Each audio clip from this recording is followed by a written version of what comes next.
Hi, my name is Daniel Speraw with If I Had Only Known.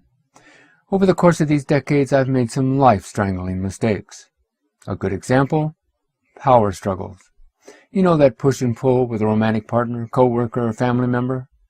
This video is about how to win any power struggle once and for all, quietly and easily, no boxing gloves needed. To see how, let's start with a hard look at my brother and I, my nearest brother. Although there were times we got along, there were also times we had that sibling rivalry. To us, the battles were real. There was some wrestling, pinching, and punching, but mostly we pointed fingers and laughed at each other's mistakes, struck back with our fiercest "what's wrong with you" voices, and sometimes even ran to Mom and tattled. Every clash brought the hope of complete domination, of winning, finally and forever.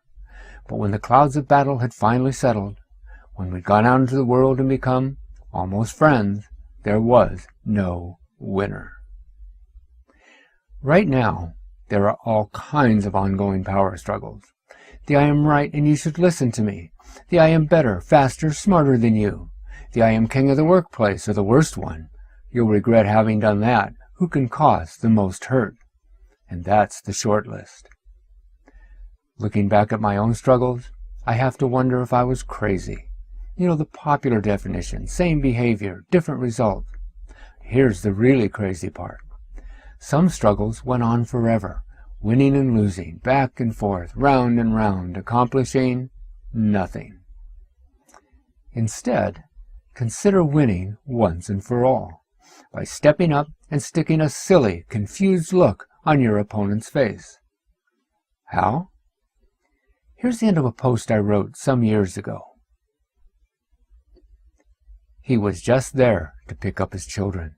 Even before the door was fully opened, he heard his ex-wife's irritated voice. "I absolutely need the children home on time tomorrow, or is that just going to be too much for you?" He looked away, jaw tight, and thought, will it never end?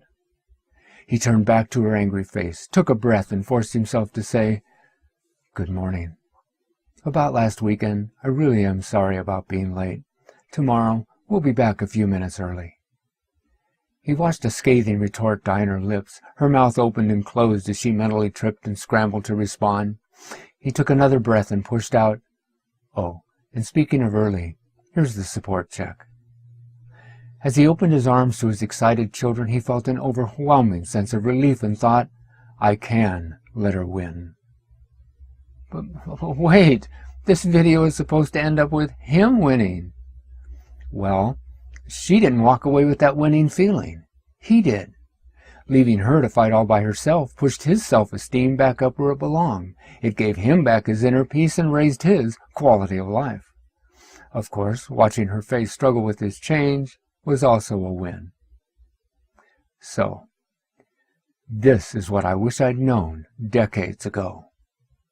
If I stay and fight, I will sometimes win and feel strong.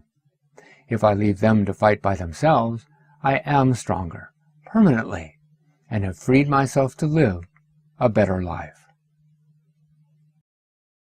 All right then, a question. When you think of power struggles, which one comes to mind first, and why? Your thoughts about it can help us all, so tell us, please, in the comment section. And if you know someone that could use this information on power struggles, the share button is just below. Your next video, it's about hurt and bitterness. The common advice is simple.